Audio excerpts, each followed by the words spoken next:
נשמת מרדכי בן נחום, לעילוי נשמת דבורה בת עדן, תהא נשמתם בגן עדן, שבי הזכות לרפואה שלמה, for שמעון בן רבקה, רבקה בת חסיבה, בתוך שעה חולי עמו ישראל. חיה בת צבי, רפואה שלמה. גיטל בת פסל, רפואה שלמה. מרים בת בסיה. לאה בת בסיה. זורחנה. Shifa Sarah Bas Bela Chaya, Bracha Bas Bela Chaya, Tovachana Bas Bela Chaya, for Zivugim. Amen. Esther Shifra Bat Rivka Zivug Agun Bekarov, and Bracha Bat Chana Rivka Zivug Agun, Toma Bechaim Ben Ruth Zivug Agun. Oh, and it should be Leilu Nishmat. My sister-in-law's grandmother just passed away. She was zocher to get there right in time. She passed away Motzei Shabbos. Shoshana Bat Sarah Teh Nishmata Began Eden. Should be a zchut for everybody here. Should be yeshuot and brachot and shefa and nisim guluyim like this month of Kislev.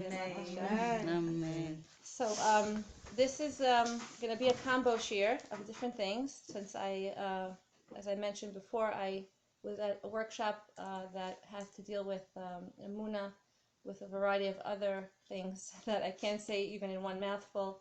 But there was a few workshops this past weekend. Shabbat, Motzei Shabbat, and today, Sunday, there were a couple with Rabbi Daniel Katz. He was called the Elevation Mastery, and he basically spoke about extraordinary things. That's really what he spoke about. And tapping into our neshama, and tapping into the kochot of, that we have, and connecting with others, and connecting with Hashem. And it was really an unbelievable and incredible journey that I feel like I've been on. I still haven't landed, and I hope to share some of it with you.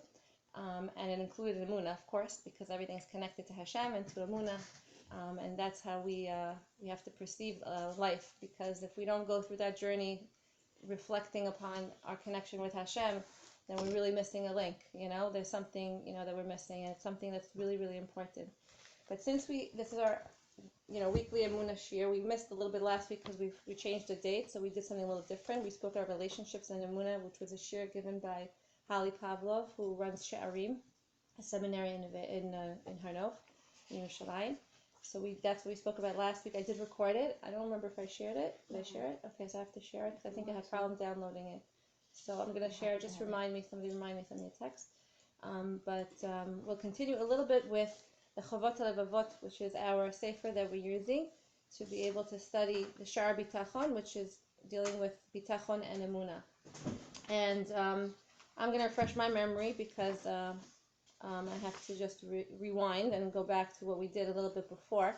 We did speak about how a person who puts his trust in other people causes that his trust should be taken away, so to speak, right? And if he takes away from the trust that he's supposed to have in HaKadosh Baruch Hu, then that trust is put onto other people, and then he loses from the benefits of gaining from the, what Hashem gives him. And we spoke about people who put their trust in their wealth, in the stock market, and they end up getting disappointed. They think that they are the ones that have the koach and to be able to invest and have the wisdom and the intellect to be able to understand things. But really, in essence, that we know is all what Hashem gives them. And if they would put their trust in HaKadosh Baruch Hu, then they will see that He is the only one that can give them success, as Rabbi Miller tells us. And if you do invest in something, he said you should do it with the thought that it's up to Hashem and to nothing else. Ein od milvado, right? This is the concept that there's no other power in the world other than Hashem. Don't rely on the chances, he says, of accidental events that might happen to favor you. And keep in mind that Hashem is in control and He is the only one who can help you. Okay, and the next part talks about putting our confidence in our own abilities, which I think we did touch upon, right, last time. And basically he says, the Chavot HaLevavot continues to say, psukim that deal with putting our trust. For example, I return to see what's happening under the sun. This is Kohelet. Ki lo lekalim hamerutz. I saw that the race does not go to the swift. V'lo legiborim hamilchama, and the battle doesn't go to the mighty. V'gam lo lechachamim lechem, and nor does bread go to the wise. Not all wise men have enough food to eat. So we see, in spite of all of what a person thinks, we see that success is not to rely on his own doing and his own abilities. So why is it that weak people don't generally win wars and fools are usually unsuccessful, he asks, right? It's because Hashem doesn't want to make this world a world of miracles. There's such a concept that we should not rely on miracles, that we shouldn't ask for a miracle. Miracles happen every single day. We just have to be open and conscious and seeing them in our life.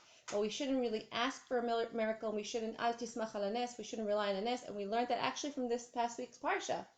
Vayishlach Yaakov went, and it says that he sent malachim, those are people, shlichim, messengers, to go and to try to make peace with his brother Esau. But in preparing for the war, which he did, he did his ishtadlut. He could have just davened. He was a big tzaddik, right? He could have just prayed to Hashem. Instead, he split up his camp, right? And he made sure that, there were people on either side. He sent gifts to try to make a peace treaty with him. And he also prayed. So, Mepharshim say, why didn't he just pray? He's such a big tzaddik. And somchim halanes. We're not allowed to rely on miracles. A person has to put his trust in Hashem, but he also has to do his hishtadlut. Now, there is a lot of discussion in the Sfarim, how much hishtadlut and what is considered hishtadlut, which is effort on a person's part, and how much he has to put, and that is on the basis of who that person is. The greater the tzaddik, the more bitachon obviously he's going to have in Hashem, and the more he's going to rely on Hashem because he has Hashem so close to him. But really, every person today, I learned, has the ability to tap into that koach within them that is a part of a Kadosh Baruch Hu, because we are all chelek eloka mima'al. We're all a portion, a part of a greater being, eloka mima'al, a higher being. And we know that every one of us has a neshama. Vayipach ba'apo nishmat chayim. Hashem blew into man the breath of life. What is that breath of life? Rashi says, ruach memalela. That's the speaking being, that we have the ability to be a medaber. The koach of dibur is a koach to create. It's a koach to do something. Davar is a thing. Dibur is speech, right? When we say things, we're creating something, and we have the ability that when we daven, that we're creating worlds, and we're able to elevate people. We're able to get to a higher realm, to connect with the Kadosh Baruch Hu. We're able to seek within ourselves and see how we're connected to Hashem and how we connect to people. And in essence, that's our relationship with people is also dependent on our relationship with Hashem. How we connect with the Kadosh Baruch Hu, if we realize and we recognize that that part of us is within us. Okay, I'm going into what I heard today, so I'm not getting into the Chavos Alavavos, but I'll just finish the point and we'll go back in. So this concept is the concept of being able to be a witness. Rabbi Daniel Kass taught us that it's able to be a witness to other people. When people do things to us, we spoke about this, we think, oh, how could she say that to me? And why did she do that to me? And why isn't she listening to me? And why is he doing that? And how could he, put me down like that? And how could he insult me? And how could, whatever it is, whatever the case is, it's not that person. We have to recognize and realize, where is that person coming from? What's going on behind the scenes? Being witness is being aware of that person's neshama, of that person's being, because we're all a part of one neshama. If my hand hurts, my whole body hurts, right? If my head hurts, I have a migraine, my whole body is affected. So and also we are all one part of one being. So does my hand, tell my head what to do, or does my head tells my whole body what to do? But even if one part of the body is going to be affected, the whole body is going to be affected with it. And therefore, we are all extensions of that one unit, of that one body. It says, Kol Yisrael aravim ze lezeh. We're all connected. We're all responsible for another. And when one person reacts a certain way, if we would stop and recognize that that person is a part of me, V'ahavta l're'echa kamocha. We are one. I love my fellow Jews as if they were me, right? And Rashi there says, Masha sanu elecha lo ta'aseh lechaverecha. Whatever is not liked by you, you shouldn't do unto others, right? So we have to be careful how we react. But if we really connect to the deeper part of who we are, and we really connect to the deep part of people around us, then we wouldn't get upset at them. Then we wouldn't easily react to them in a negative way. Because then we would be using the higher form of who we are, which is our neshama. We would be connecting to our neshama, and we'd be connecting to their neshama, and recognizing and realizing that, wait a minute, maybe she had a hard day, right? Maybe she had a hard upbringing. Maybe her boss yelled at her. Maybe she's not listening because there are other things going on, my child, right? This is not the first time this happened.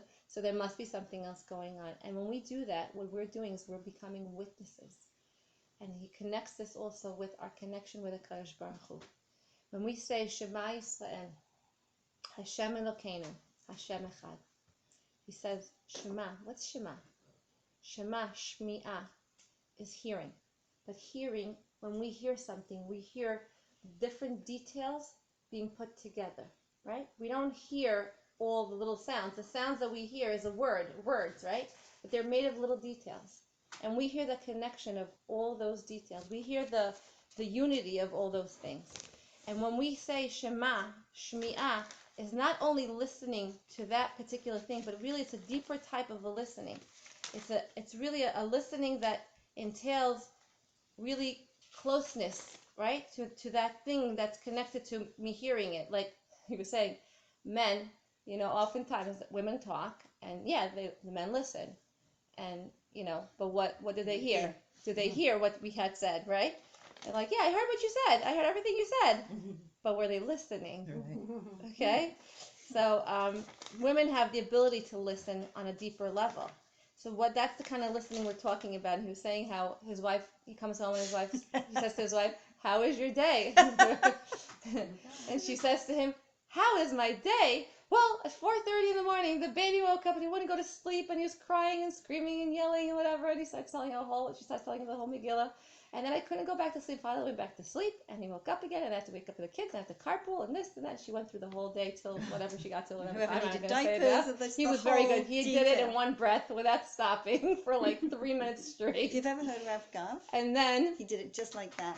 And then he says, then after she finishes her 15-minute, what's it called, rattling of her day, she says to him, and how was your day? And he says, Baruch Hashem. He said, that was it. It was really Baruch Hashem. That was my day.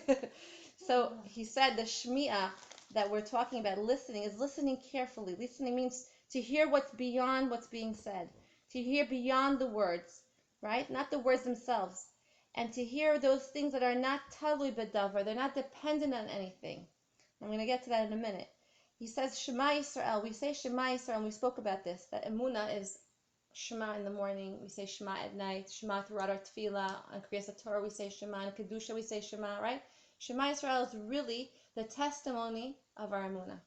And Shema Yisrael, what are we saying? Hashem Elokeinu, Hashem Echad. That we're taking the broken down pieces, we're listening, and we're taking the broken down pieces, and we're attaching them into details, and we're transcending in time and in space to be able to understand that Hashem, who's Elokeinu, who's our God, is the only Elokim, is the only one Hashem. That there's no multiplicity in the world. That there's nothing that's detached from Hashem. Everything is unity, everything is one. And that's the oneness that's also within me, he says. And that's a transcendence, understanding that we are above this world. We're not just living here in this world. We're connected to something greater. And we want to express this in the details of how we say Hashem Elokeinu, Hashem Echad. That Hashem is the union, is the unity of everything. All the details united together, everything together. That's the deeper meaning. I'm probably not giving this enough, credence that he said it, but this is just a little bit, tip of the iceberg of what he was saying. What? He had hours. He had hours, yeah. And I'm just going to finish the thought. I'm going to take a question. It says, you come to this, when you come to this realization, to the oneness of Hashem, when you get to that level of being connected to the oneness of Hashem, you're transcending, we're going above and beyond. Only then can you show testimony. How do we know testimony? What are the two letters that are bigger in Shema Yisrael, Hashem Elokeinu, Hashem Echad, if you notice? The Ayin of the Shema and the Dalet of Echad. Together, Ayin Dalet is Ed, which is giving testimony, Edut, right? Being a witness. And what can we now do, now that we are witness to the oneness of Hashem, is say, V'ahavta et Hashem Elokecha. Truly love HaKadosh Baruch Hu. Because what's love? Love is being able to be witness to the other person, see that other person for who they are, and still give to them, and still love them, even though they rejected you, even though they weren't nice to you, even though they got you upset, even though your kids didn't listen to you, whatever the case may be. I'm being witness. And I'm loving them not because of something. It's not tailu bedavar, because ava she'ena tuya bedavar, love that's not dependent on anything is true love. Like David HaMelech and Yonatan, that was the closest bond that they had, that it wasn't dependent on anything, it wasn't because of something. So then we're able to say V'ahavta Hashem Elokecha, that we have to love, that we now can love Hashem after we were witness to Hashem. And what is all this? This is the essence of Emuna. This is Emuna. Emuna is this understanding that we're partners to know and to witness and to know Hashem. What does to know mean? Lada'at. We spoke about this, da'at, but we didn't talk about this concept. We said lada'at, right? Is to know Hashem. What's the otiyot backwards? Da, ed. Knowing is in the Torah, when it says V'adam yada et chava, that's the closest bond of intimacy between man and wife. Okay, when they're married, that's the union. It's called da'at. And ed backwards is daled ayin, right? So that is knowing Hashem. Being witness is knowing Hashem. So how do we love a person? When we're witness to them, then we have the da'at, then we have that bond. And what is da'at? Da'at is the, look at it. It's the inner expression of our consciousness. I think that's how he said it. It's the inner expressions of our consciousness. The capacity to connect to love and da'at. Da'at is the connection. It's the point of your own consciousness.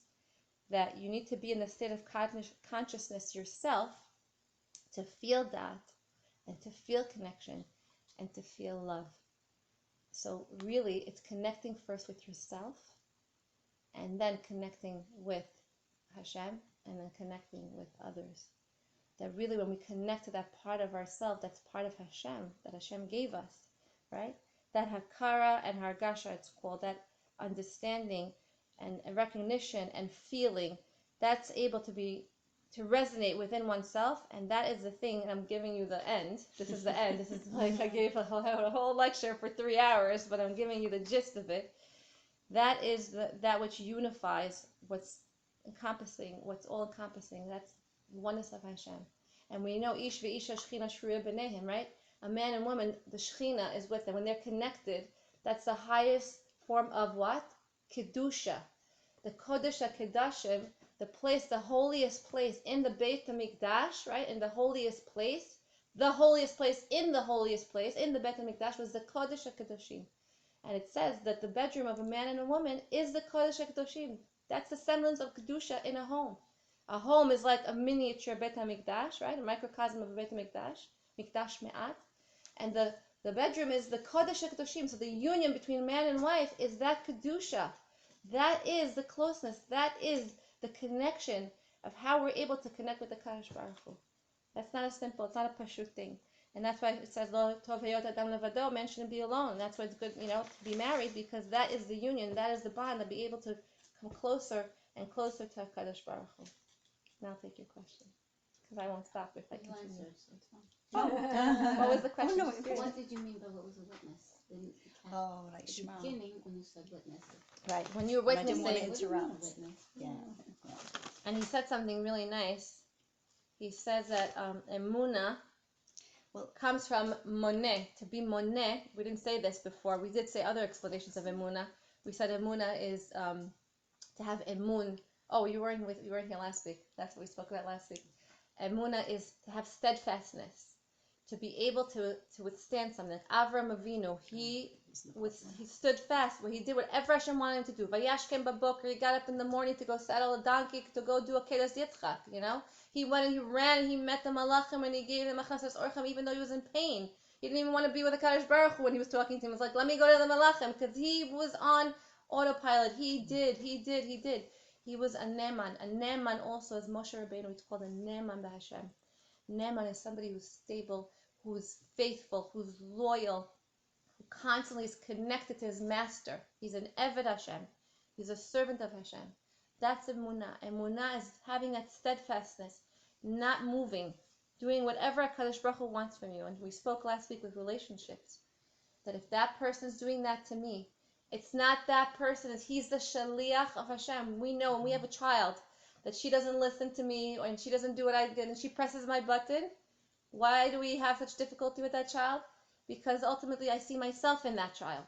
My challenges, my nisyonot are in that child. My difficulty in being mechanech that child is because it's me.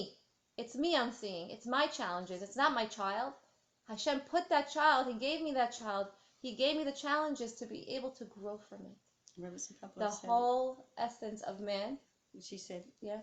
Why does your child bother you? Because you made those buttons. That's right. She doesn't press the buttons. You made the buttons that she presses. That's you made how those you buttons know which to buttons press. to press. Tried it. And the witness really was about I started it with that. what you were saying about knowing what's going on behind, like knowing someone, watching them, knowing them, understanding them. So you're witness to them. You're witness knowing that no matter what they do, you're going to go back. Because my husband also had a problem with this witness thing. So I'm going to go back. He said there's 4 states of love. And we look at what's the semblance of love. Where do we learn it from? We spoke about the Kodesh HaKadoshim. What was in the Kodesh HaKadoshim that gave us what we know as a semblance of love, togetherness? The Kruvim. Mm-hmm. And when the Kruvim, the 2 angels, right, the cherubs that were on top of the Aron, when they faced each other, right, we know that Klal Yisrael were in a good state, that they were doing the right thing, right? And when they were away from each other, there was dissonance, there was fighting, there was machloket, there was not getting along. So there's 4 levels. There's panim panim. This is al pi Kabbalah. It's face to face.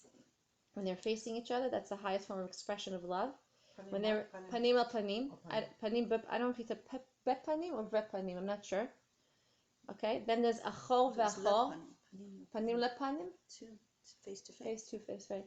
Achol ve'achol, which is back to back. Didn't they embrace each other? Yeah, they also embrace, right? Then there's achor ve'panim and panim ve'achor. So there's 4 levels. So the relationship between us and Hashem, right, teaches us about the first relationship, which was the Kruvim. The Kruvim, when they faced each other, when there was connection, right? And when there was dissonance, is that how you say it? Dissonance. They faced away from each other, right? There was distance between them. They were back to back. That's the harshest form. Mm-hmm. And sometimes when you face your partner, he said, or a cat, so when you face your partner with an open heart, with an open face, when you look at them, you're able to see them and understand them and you feel them, then you connect more. But what happens when somebody does something to you, when your partner does something to you, right? And then you can't face each other. Your face is close to each other, so to speak. Your backs are to each other. You're not able to see the panim. The panim is the pnimiyut. It's the inner self. It's the deeper part of oneself, right? The pnimiyut, the panim represents the pnimiyut, the inner soul. And we're not able to see the inner soul. It's not revealed. We know it's there, but it's not revealed, and we forget about it. And this is what we're talking about, being witness, is being able to know that inner soul and connect to that inner soul. And even though you're upset with that person, you still love that person. You still want to be connected to that person. You still want to cook them supper and make them do their laundry, even though you don't feel like it. And sometimes he says we could live in the same house and live back to back. He said there was a couple that lived for over 20 years in the same house, back to back. They never spoke. Yeah, never spoke. Achor b'achor. Without speaking to each other. And at times he says we're so connected, and at times we're so disconnected. Yeah, if they wanted to say anything. They sent mess over. Yep. Really? I have a friend like that. Really? Oh, that's sad. So marriage really is the paradigm, he says. It's an ecosystem. That's supposed to be teaching us connection to HaKadosh Baruch Hu, to our source, to our inner self, to our inner soul, and to our higher state of reality, to connect to that soul. Right? And to be able to connect to the true self of who we are. So when we are married and when we have children, they're helping us to see ourselves even more and to work on ourselves even more. What was the fourth one? Achor v'achor and achor v'panim v'achor, probably What's the backwards. first one then? Panim. Or the cruel one? Panim v'panim, achor v'achor, achar v'panim v'achor. What's achar v'panim? I guess both ways. One of them's back, the other one's forward. The other one's back, forward, the other one's So back. could you be blocking them or them be blocking you? Right. Okay. It's the 4 faces of love Okay. he was talking. So love, he says, should not be talud b'davar. It shouldn't be dependent on anything. It should be depending on nothing. Nothing is no thing, right? On nothing at all. love should not be dependent on things. What kind of love is that if it's dependent on something, right? And he spoke about two rabbis. Remember this? Rabbi Varka, Rav Mendel Mivarka, and Rabbi, I think it's the Maggid of Triska. And they had great love for each other. Oh, that was the story with the letter, right? Yeah. So they had great love. I love that because that really explains the day today, because you can't explain it in words. He said that they had such great love for each other, and they were close until they finally had to be separated physically. They went to different towns, and they were so heartbroken. How they going to connect? It was a time before texting and WhatsApp and and phones all together. So they wrote letters in those days. Remember those days when we wrote letters? We actually used a pen and paper. Even before that was like telegrams, right? He said so there was somebody who was going to be the shaliach. He was going to be the messenger. His name is Moshe the shoemaker, and he would take the letters back and forth between them. And for years he would take letters back and forth. He would give the letter from the Rav Mendel of Varka to the Maggid of Triska, and then he would go there, and the Maggid of Triska would meet him, and he would give him a letter as he went right back on a Friday. to give on a Friday. He would do it every Friday. He would rush back and forth. And then he was doing it for years and years and years. After 20 years, he was doing it. And as he's in the forest traveling, he has the Yetzer Hara to say, what's in these letters? I've been delivering these letters so many years. Like, I wonder what's here. I wonder what's in this letter. And I should look. No, I shouldn't. I should look. No, yes, no, yes. No, I shouldn't look. He opened the letter. And he opens the letter and he looks, and it's a blank piece of paper. You've heard this? I've heard this before, yes. What's going on? What are they doing? Making me a laughing stock? I'm going back and forth and I'm delivering a blank piece of paper, or at least one-sided. So I decided to wait to see what's happening on the other end. And when he went back and he gave the letter, he closed the back and he gave it to the Maggid. And when he got to the Maggid, he took the letter from him, and as he's traveling in the forest again, he decided, I want to see what the response was, because he sat and he looked at it and he read it. And when he read the letter, when the Maggid read the letter, right, he tore up his own letter. He spent another hour thinking about it and gave him another letter, right? Thank you. I forgot that. So he obviously, there was what's going on here? They're making a fool out of me. What is going on? And he opens the letter and he sees a blank piece of paper again from the Maggid. He's like, okay, this is ridiculous.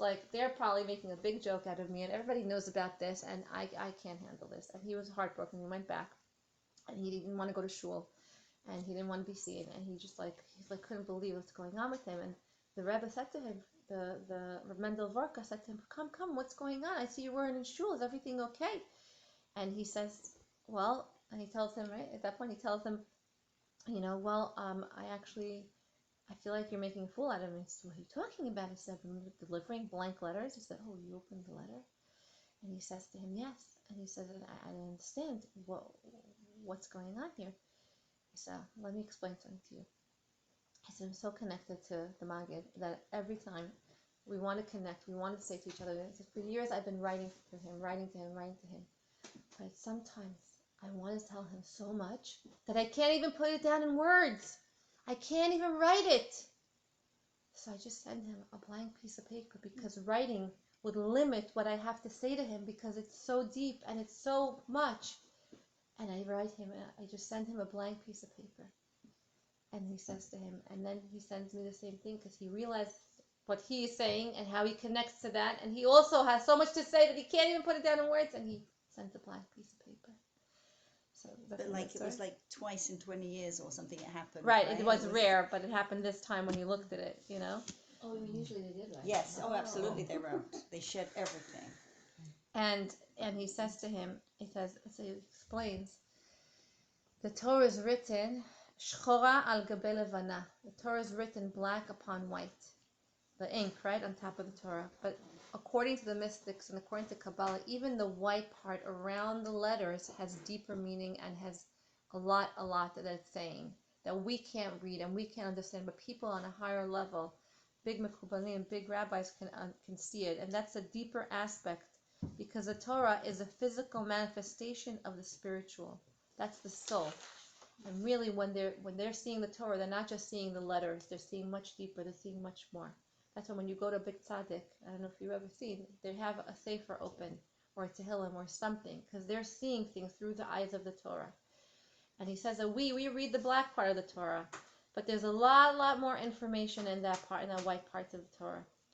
And this revelation in the white and the black is what's the difference, is what we're not able to understand and comprehend. And that's the love that Hashem has for us, the love that Hashem has expressed to us is so much that we can't even fathom it. It's beyond words. And when you really love somebody, and really when you have like an inspiration, and you want to tell somebody about what you just went through, like you think of the most inspiring, amazing time in your life that you went through something, and you had either a revelation, or you had inspiration, or it was a time of simcha that you went through, like a birth or a wedding. Can you really put that into words? Right? It's very hard to put that and express that into words. And I remember I heard, right, it's limiting. You're limiting it, right? So I'll tell you what I heard Rabbi Wallerstein says. It just came to me. Rabbi Wallerstein, when he married his daughter, he had a few daughters that he married off. He said when he came to the chuppah, he said, how am I going to express my thanks and my gratitude to HaKadosh Baruch Hu? Like, how could I even put it into words? He said, Shema Yisrael Hashem Elokeinu Hashem Echad. And then when he was dancing with his, with his chatan, with his new, chassan, and with his daughter, he had a chance to dance also later. He said, Shema Yisrael Hashem Elokeinu Hashem Echad. And Hashem Baruch Hu, he said, Shema Yisrael Hashem Elokeinu Hashem Echad. Because what is that? That is the highest expression of our neshama, of the unity and the oneness of Hashem. When we see things and how they're put together by Kadosh Baruch Hu, you bring up this child, you give birth to this child, you diaper this child, you take him to doctors, and you do all these things for this child, and then after 20 somewhat years, or 20 hopefully younger, 20 hopefully years, you take them and you're walking them down to the chuppah. What's the highest expression of love that you can say? It's Shema Yisrael Hashem Elokeinu Hashem Echad. That is V'ahavta et Hashem Elokecha. That is true love, that you see how Hashem gave you a gift, a matana, a deposit in your hand, and you're able to care for it and give and do for it, right? And of course, even in times of tragedy, really in times of tragedy also, that is also a time to say Shema Yisrael Hashem Elokeinu Hashem Echad, because we don't know anything. Hashem, you're Echad. We say Baruch Dayan Ha'emet. We spoke about this last week, that when a person dies, Elena, we should know from this, we say the bracha. We actually say a bracha. We say a bracha. Baruch Dayan Ha'emet. Hashem is the judge of truth. What's emet? Emet. Did we say this this year? Emet is from Aleph to Taf. Aleph, Mem, Taf. In order of the alphabet, right? Aleph is first, Mem is in the middle, Taf. The order of things, how Hashem conducts the world. We don't understand, but Hashem, you're Emet. Everything goes according to your order of things. And it's truth. It's Emet. You know, Hashem, what's good for us. You know why this happened right now. We don't understand anything. But when Mashiach will come, when the end of days, Yemot HaMashiach, what are we going to say? We're not going to say Baruch Dayan Ha'emet over the bad. Because not only over a person passes away, it's over bad things as well. We're going to say Baruch HaTov VeHaMeitiv, that Hashem was good and He does good constantly. What? How can we say that about something so horrible happening, a tragedy happened? We're saying Hashem, you're good? Because what's Tov? Tov is only what Hashem defines as Tov. Not what we think we see as Tov. We could think something's Tov today. Baruch Hashem, a person gets married. And then we see they get divorced, right? Baruch Hashem, this person got the job. And we see they lost the job. Baruch Hashem, we're able to have success. This person went to school. He got into the best yeshiva. And he left the yeshiva and he went through 2 other yeshivot afterwards. And only afterwards, in retrospect, we see how that's for the good sometimes. Sometimes we don't. This kid's off the derech. He doesn't have the path. That's bad. No. That's their path in life. That's their mission. And we're going back to Emuna. Emuna is understanding that what we're here to do, and we talked about this, and we spoke about this today also in the seminar, is tikkun hamidot. Our essence, what we do in this world, is our midot. It's measured by midot, measurements. Midah is a measurement. How do we do? What are we doing? What are we doing in this world? Whatever we're doing is all to fix something. We're all part of we're from a higher place. Some of us are not here the first time. Our neshamas are not here the first time. There's a concept of gilgul neshamot. That we're here, we're brought down in reincarnation to be able to fix something that we didn't fix in the world before, when our neshama lived.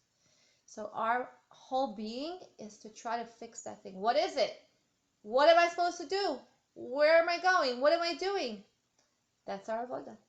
Our avoda is to work in our day-to-day life and not to ask questions, but to do the best that we can do in the capacity that Hashem put us in. And for some person, it's maybe taking care of an elderly parent and having kibud avim, which is very difficult. And we spoke about last week that relationships that we have, that they don't want us to take care of them. They think they're capable of taking care of themselves. They don't want to accept. They want to just reject us. I have this with my aunt. She just gives and gives and gives to my grandmother. And she can't take. She doesn't want to take. She thinks she's fine by herself, on her own. Her avoda, my aunt's avoda, is not for her mother to say thank you so much. I appreciate it. Her avoda is to give. Her avoda is to do the ratzon of Hashem. What's the ratzon of Hashem? Kibudem. Your job is to be mechabed your mother until 120. How Hashem wants you to do it. Whether she has gratitude, it's not up to you.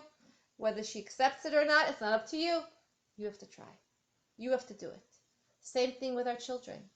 Whether they listen to us or they don't listen to us, our job is to parent. Our job is to give. Our job is to care for them in the best possible way, and to work on our midot, to have savalanu, to have patience, to have not to be slow to anger, and to try to understand them, to try to work on ourselves. And I heard this somebody from a therapist.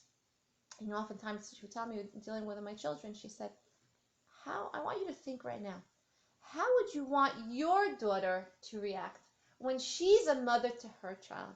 That's how you should be reacting to her right now.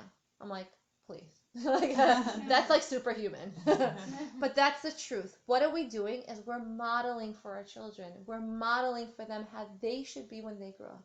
So it's not about, oh, she didn't listen to me now again. She didn't clean her room again, or she didn't do the dishes like I asked her. How many times I have to ask her, right? It's more about, what am I teaching her through my communication right now, or through the way I'm going to react or not react? That's more important. That's a higher avoda. That's Emuna. That's being a ne'eman, doing the ratzon of Hashem, doing the will of Hashem. And that's what, in essence, our whole being of what we're supposed to do in this world is.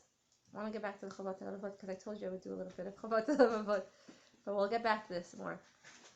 So Victor Miller says we're talking about not relying on miracles and doing our ishtadlut. And for every person, we don't know what that is, but we know what we have to try. So it's davening and connecting to our inner soul, but it's also doing our effort, making our effort. We're not supposed to say, okay, today I'm just going to leave it up to HaKadosh Baruch Hu. I'm not doing anything. I'm not making suppers. I'm not doing anything. I'm just taking it easy. I'm going to just daven a whole day and connect. And yeah, sure. Who's going to make supper? Who's going to do the laundry? That is not reality, Just be real. You have to be real and honest with yourself as well. And he says that Hashem wants the world to seem as if it's subject to simple cause and effect. To seem as if. That's Hester Panim. We know that Hashem hides himself in nature. There's no such thing as nature. Nature is from Hashem. Teva is Ha-Elokim. It's the same gematria, numerical value. Teva is the word for nature. It's the same numerical value as Ha-Elokim. It's a manifestation of Elokut, of godliness in this world. So Hashem wants that there should be a cause and effect. Otherwise, our free will would have little meaning, he says, right? We don't have choice. We'll be robots. We have to have choice, and we have to stumble and fail. Because once we fail, we get up and we try again. That's what Hashem wants. That's how he conducts the world. He says, once in a while, we see very capable people who are failures, and we see mighty men who lose their battle. And these instances are given to us to open our eyes, to give us the opportunity to understand that even in those cases where the mighty men do win battles, it's not because of themselves. And we see this in Chanukah, Nes Chanukah. It wasn't Kochi ve'otzem yadi that won the war. It was Maccabi, mi kamocha ba'elim Hashem. Who is like you in all powers, Hashem? Meaning no one's like you, Hashem. They were Maccabim because they fought in the army of Hashem. They didn't have weapons. They didn't have tanks. They didn't have a huge army. They were Talmidei Chachamim. They sat and learned. Okay, so they were Kohanim. Okay, they're priests. They didn't have manpower and might and strength, right? but they fought in the army of Hashem. It says, Ele barechev and Tehillim, right? Paragraph. Ele barechev ve'ele basusim. They're with their armies and with their chariots and with their horses. Va'anachnu b'shem Hashem Elokeinu naskir. And what are we going to win with? Saying the name of Hashem, davening and learning. That's going to be our koach. And so we see that even the Maccabim, even though they came from greatness of who they are, their stature, but they weren't mighty men, but they won the war.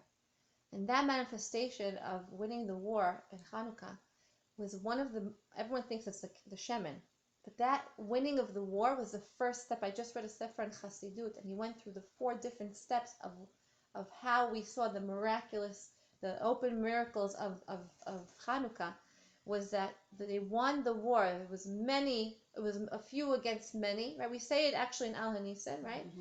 And they were weak, right? The weak against the strong. Mm-hmm. And then we said that they went and they found the Pach Shemen. And that Pach Shemen was a nest that they found that it happened to be sealed because they destroyed all the Pachim. And that Pach Shemen that they found, the greater miracle of it was, this is the Hidul Sheba, the Mahadrin Sheba Mahadrin that we say. That when we light, we go up and up and up. Mahadrin Sheba Mahadrin is what? That Shemen lasted not 1 night, not 2 nights, not 3, but 8 nights. And even the fact that they found that one Shemen was a miracle, all the more so that it lasted for 8 nights. So it was tremendous open miracles that happened on Chanukah. It's called a Nes Galui. It's called Etruta de Le'ela. It's called an awakening from above. On Purim, we have Etruta de Letata. We have an awakening from below. If you look at the 2 things that symbolize Chanukah and Purim, what do we do on Chanukah? We play with a sevivon. How do we play with a sevivon? We use our finger, we turn it from above. We spin it from above. Mm-hmm. That's Hashem's acting in this world openly. Above. From above to below, it was open. On Purim is the opposite. We take a grogger and we spin it from below, right? The Rashan, we make noise, right? When we hear Haman's name. Why? Because that had to come from the people. The people, Bnei Israel, had to do tshuva and awaken Hashem's rachamim and cause that the nisim of Hashem should awaken. That's what we're talking about. Hashem wanted to be a cause and effect, that it shouldn't look like that's Hester Panim, right? That is the hiding of Hashem's face. Esther Panim, Esther's name. We read Megillat Esther. Esther means hidden, the hiddenness. Hashem didn't want to look like Hashem's name is not mentioned once in the whole Megillah. The opposite on Chanukah, what do? We say for 8 nights Hallel, right? We say Al Hanisim in all our tefillot, right? We read in the portion about what happened. We do things openly. We put the lights in the windows, because that was an awakening from above. It was clear that Hashem's hand was conducting it. Because if you look at what the Greeks wanted to do versus I'm going into Hanukkah a little bit, but it's good because Hanukkah is coming up next week. When we see what the Greeks did, the Greeks wanted not to destroy us physically, but to destroy us spiritually. So they wanted to take away, what we're talking about today, the inner core of who we are, right? The Torah, Rosh Chodesh, Shabbat, Brit Milah, the essence of a Jew, the connection with the Kadosh Baruch Hu that makes us who we are. They didn't want to come and just destroy the Beit HaMikdash. They could have just done that very easily. But they wanted to stop us from connecting to HaKadosh Baruch Hu. So what was the Nes of Chanukah? The Nes of Chanukah is the open miracles to show that Hashem is actively involved in our life on a daily basis. That we don't stop doing melacha. We actually do more. We add more light. We do things to publicize the miracle. We show how Hashem is actively involved in our life. It's a Nes Galui. It's open. It's revealed. It's tremendous time that we have to utilize. We're going to talk about, I guess next week, which we're going to talk about our Hanukkah Masiba. We're going to have a Hanukkah party. The inyan of the miracle. Now, every single day when you're lighting candles, there's actually time to have kavanah for each one of the nirot. I really should have prepared for today to tell you, but maybe I'll send something out. You have to have kavanah for something specific. Every single night is mesugal for something specific. Rabbanit Yemima brings down, and she teaches it. You have it. You have it. Okay, amazing. So, there's every single night is different kavanot, and there's a big inyan that the haganuz, the hidden light, that was taken away from the time when Hashem created the world is in the Nerot of Hanukkah. So you should try, by the Nerot of Hanukkah, at least the first 20, 30 minutes to sit by the Nerot and daven. I know it's very hard. You got little kids or you have people accompanying and you're serving and whatever. Try to prepare before. Try to sit by the Nerot and say Tehillim and daven for the people who need our tefillot the most. This is a time to really utilize that time. When you look at the Nerot, there's tremendous kochot, there's tremendous light. That's not a physical light, it's a spiritual light that's in the candles. You should try to sit and daven for the kids that are going off the derech, and daven for those people in Eretz Yisrael don't even know what it means. Shema Yisrael, Hashem Elokeinu, Hashem Echad. I'll tell you a quick story. I worked with Lev La'achim.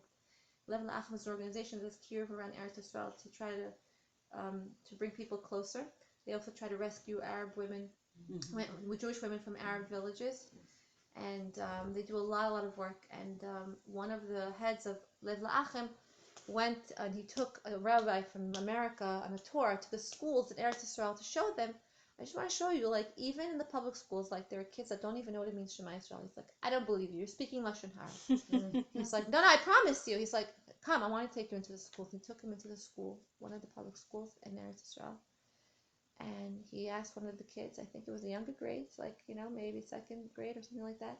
Can anyone raise their hand and tell me how to say Shema Yisrael? Nobody raised their hand. Does anybody know what Shema Yisrael is? Nobody raised their hand. And the rabbi walked out of that and he asked them a few other questions. They didn't even know, maybe they knew some personalities in Tanakh, but they really didn't know anything. The rabbi left. He said he started crying. Mm-hmm. He was crying. He said, how could it be? Jews living in Eretz Yisrael, Eretz HaKodesh. They're here. They're Jews. They're freely living in Eretz Yisrael and they have the freedom of religion. And they don't know Shema Yisrael Hashem Elokeinu Hashem Echad, but we put our kids to sleep. We say this to them even before they even have the Brit Milah. We say, right? They have the Vachnach, and we say Shema Yisrael to the baby. And then every single night we put our kids to sleep. We say Shema Yisrael. And they don't even know. He said, I was crying. He said, you should continue your avodas Hashem. You continue to carve Klal Yisrael. So that's what Lev La'achim and a lot of other organizations are doing in Eretz Yisrael. And that's what we have to also try to daven for these people when we're lighting the Nerot. When we're publicizing the miracle, we should invite people who are less affiliated to show them the light of Hanukkah, to show them the beauty of Hanukkah, to teach them a little bit about Hanukkah. That's a great time to do kiruv, actually, because Hanukkah is a time that people have togetherness as unity, and it's easy time to just, it's not like Yom Tov where you have to be careful in Melacha, and when they're driving, they can come over. It could just be a simple meal. You could tell them a little bit why we're eating oily stuff the whole night and dairy stuff, and give them the meaning of what they're doing. So 2 things I want to say is thank you, Hashem, for allowing me to give over to you, ladies, what I gained from. There's a lot more that I gained, but I know that the hour is late. But I wanted to just say that you should all try to connect. I have the flyers here. Rabbi Daniel Katz was only here for a few days, and they were brought in from JFI. And this is an online program that he does to be able to connect to our spiritual selves of who we are and to do the work. And what we did today, I didn't even share with you, but I'm going to share with you very briefly. This is called, just for the people listening, it's called the Elevation Mastery Program. And you can connect with it on www.elevationmastery.com, Rabbi Daniel Katz. And I'm going to give you also the handouts, the flyers in a minute. Where was this thing that you went? They had it in the village shul. So I have to find out about it. I'm on a kiruv chat. You're not on my. Oh, you're not on my. You don't have WhatsApp, right? Yeah, I do have WhatsApp. You do have? Yeah. You're not on my WhatsApp on the shir chat. I posted it on our shir chat. It's not on WhatsApp. Okay. So I'm gonna put you on, but it was posted. I think it was posted in a few places, probably Facebook. I'm assuming. No, I belong to the village shul, so I was getting it every day. Right. If you have emails that connected to the village shul, there was also they held it in Olpana today, and on Shabbat it was in. So at Shabbat it was at York Downs. York Downs by Avital family. At York Downs, and then this morning it was at the village shul, the house, and this afternoon was at Olpana. I just went last night. Yeah. Was it? Where is my? Yeah, I can't. I'll just tell you that for myself, that I'm seeing the more and more we look and connect, we see Yad Hashem. today, I'll just tell you briefly, he spoke about, before I get to my thing, he spoke about science versus Torah, and how it's part of Hashem's plan that, we're using our intellect today to try to connect, and we think that everything is science related, like you should eat yolk, you should eat the yellow, you should eat the yolk, you shouldn't, it has cholesterol, doesn't have cholesterol, like we base on everything on like what we hear in science, but really it's all part of Torah. And Hashem caused that science should come about because I'm telling you a lot of stuff in once, but basically that there's a revelation in the world. In the year 5,000, in the millennia, 5,000 millennia, which is 6 millennia, right? 5,000 is the 6th millennia. There's going to be a tremendous amount of da'at that's going to be brought down to the world. So there's da'at that could be brought down from tzaddikim and from gdolim and from the Torah. And if we don't utilize that da'at, what happened was it was taken away. When Avodah Zarah was taken away, then the prophecy was also ended. And that caused that there was an awareness and awakening in nature, it looked like, in science. And that was the Industrial Revolution, the beginning of the 5,000, that was the 1200s about, right? And then we saw later on, as it grew and grew, until today, we see how technology is moving very, very fast, and at the press of a button, things can just happen. And he says that this is the end of the 5,000. It's almost 6. By the 6 is when Mashiach has to be revealed in the world. When Mala Haaretz De'a Hashem, De'a, like we spoke about, the whole world is going to be filled with the knowledge and understanding of Hashem. And Hashem had to bring this knowledge to the world. And if it wasn't being brought down through Torah, if people weren't getting it from Torah, it wasn't being channeled down the way it was supposed to, he had to bring it down from science. And so we're seeing it in science, but really science and all these people that talk about atheism and all that is really connecting us back to Torah. I'm just giving it to you in a nutshell, but there's a lot more.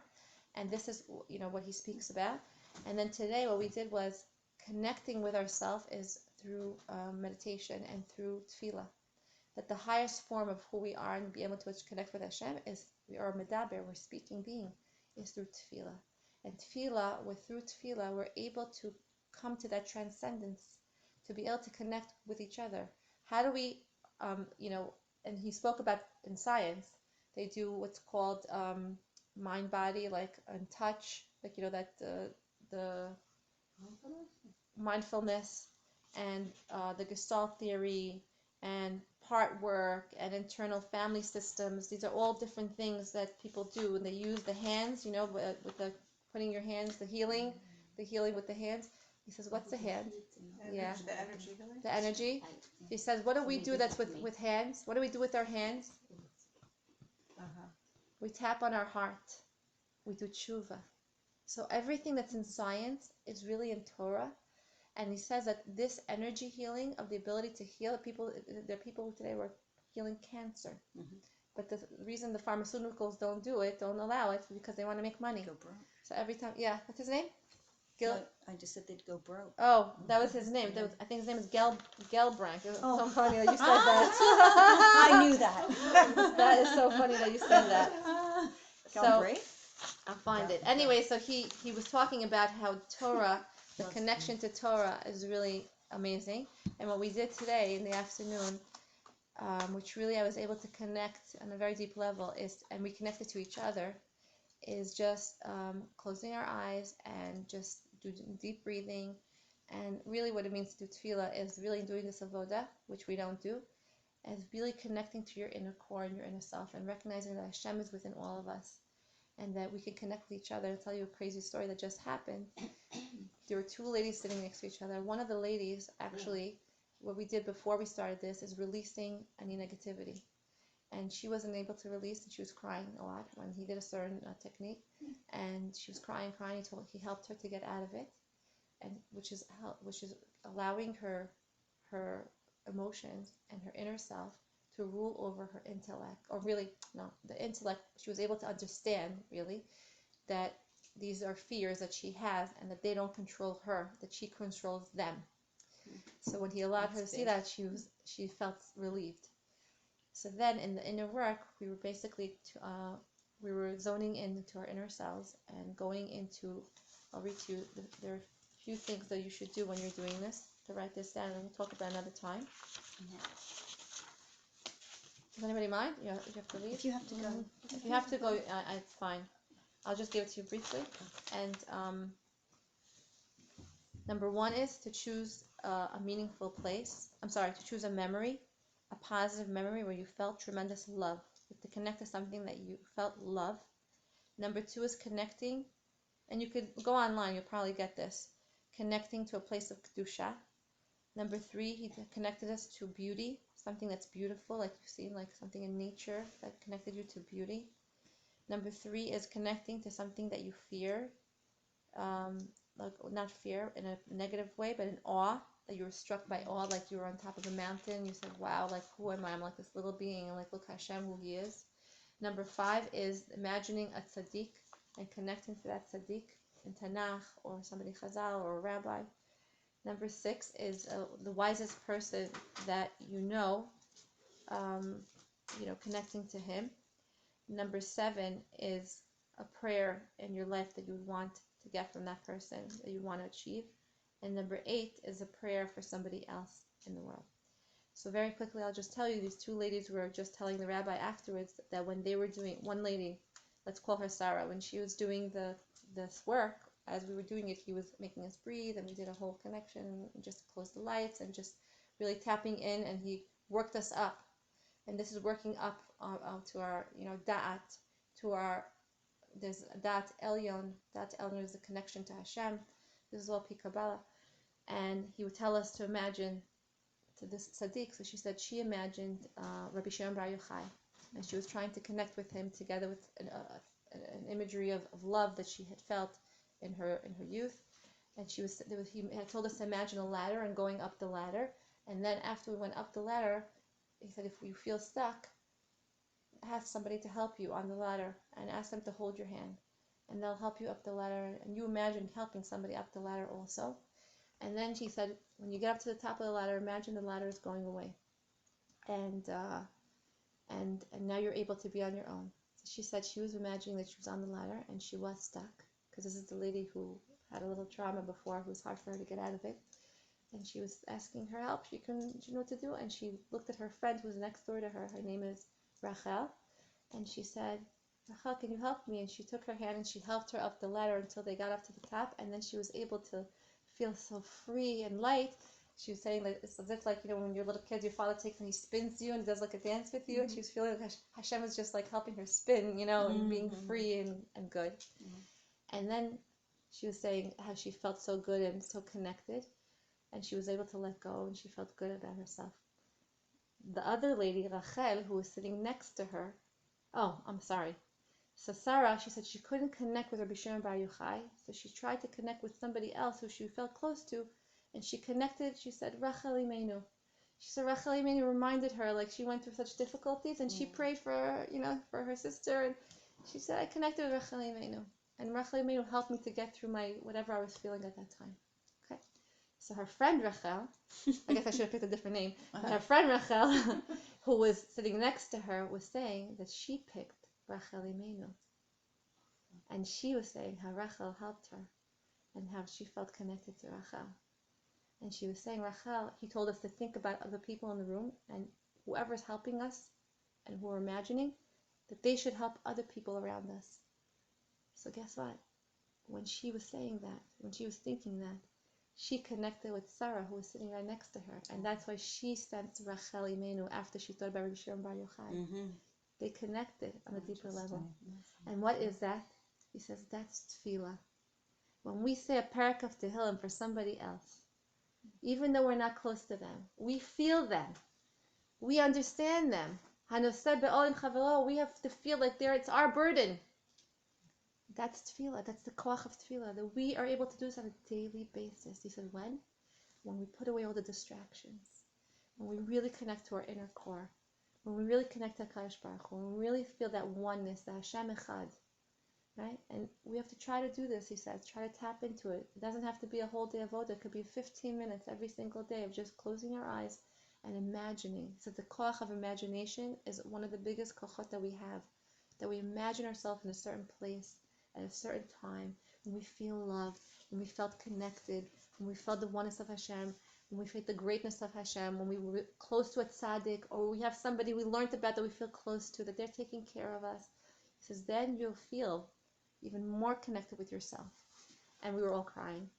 There was a man who was crying at the end. Oh, wow. He was sharing his experience, that he would imagine Rabbi Akiva, and he was thinking Rabbi Akiva, how, it says that the land was desolate, and the foxes came, and there was no Beit HaMikdash. And he was davening. He said, what'd you daven? He said, daven for Klal Yisrael, that it should be Chozeh B'tshuva, and Hashem should bring us Mashiach. He was crying. He says, that's tefillah. And that's the ability for us to do this on a regular basis. So I'm happy you let me share with you. Thank you for letting me share. Thank you so much. And I just want to say one more thing. So next week is Chanukah. I would like to have a Chanukah Masiba. And I'm going to be starting my new project. I'm mentioning it. And I would like you to help me spread it. This is Thank You Hashem, which we're learning from Rabbi Rush. We didn't say a story today. Thank you Hashem. But thank you Hashem for putting me in the shiurim and getting me to go. Last minute I wasn't going to go. I was somewhere for Shabbos and she's like, you should go. I'm like, really? I was going to go, but I wasn't sure. She's like, you should go. And I just went, and it was like, wow, an eye-opener. So thank you Hashem. And thank you for Hashem for letting me share. And I want to start a Thank You Hashem chat where you publicly thank Hashem. And there's a chat that started, I think it was in the summer of last year. And there are now over 15 group chats with over 5,000 people. Wow. And I spoke to the woman who started the first woman chat in Muncie, and she also has a second group chat with over 400 people.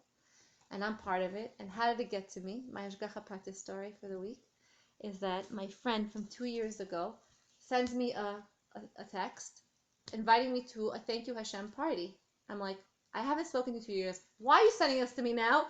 She's like, I send it to all my contacts. I'm like, well, you didn't just send it to me because it's part of Hashgacha, because I was looking for this group chat because I got a video clip from someone who said that they're part of this group chat that publicizes open miracles that they see on a daily basis. And I wanted to find it, and I couldn't find it from the person who sent it to me. And she's starting this thing. So I called the lady who started the female chat, because it was a mixed chat. And it's a revolution that's happening in Muncie and Brooklyn, all across the world, because there are people from London and Eretz Yisrael and everywhere else, wherever else, I don't even know, Australia, I think, South Africa, that are part of these chats, because it's WhatsApp and you could join, it's not costing you money. And just publicizing even things like, I had difficulty last night with my child, he couldn't fall asleep, and Baruch Hashem, he fell asleep, finally I was able to have a good night's sleep. Thank you Hashem. So I want to start this chat in Toronto, and I would like to have night of inspiration on the time of inspiration of miracles, to be able to share miracles. So I would like you, if you could help me promote it. And the question is, which night would be good? Because it's Hanukkah, I know everybody has family gatherings. So I was thinking the first night, which is Sunday night, which is our shir night, would probably not be a good night because it's the first night of Hanukkah. But you tell me otherwise. And if Monday or Tuesday would be good for anybody. And then we have to find a location. But it's going to be a nice evening. It's not just going to be, a party. It's going to be with food. It's going to be with dancing and music and inspiration. Wow. Yeah, Really? it's going to be a real misiba. It's really going to be big. I'm going to publicize it on the grapevine, Mitzvah Hashem, and meet and greet. So anybody want to tell me specifically what day is not good or what is good? So we're having our shir on the Sunday, and then you're looking for another day for the Masiba, or it's instead of, or I'm not quite clear. No, I want to know if you're available Sunday night. If you're available Sunday night, I think we should have the Masiba Sunday night. And I'll give a class. I'll give not a class. I'll give a little Divrei Torah. I'm available Sunday night. First night of Hanukkah. Yeah, after Sunday. I'm not coming. Right. No, you can come to part of it. No. We're going to give a share, no? You won't be able to? Okay. Dancing and music. Oh, it's No, we won't have dancing we'll have it at the end.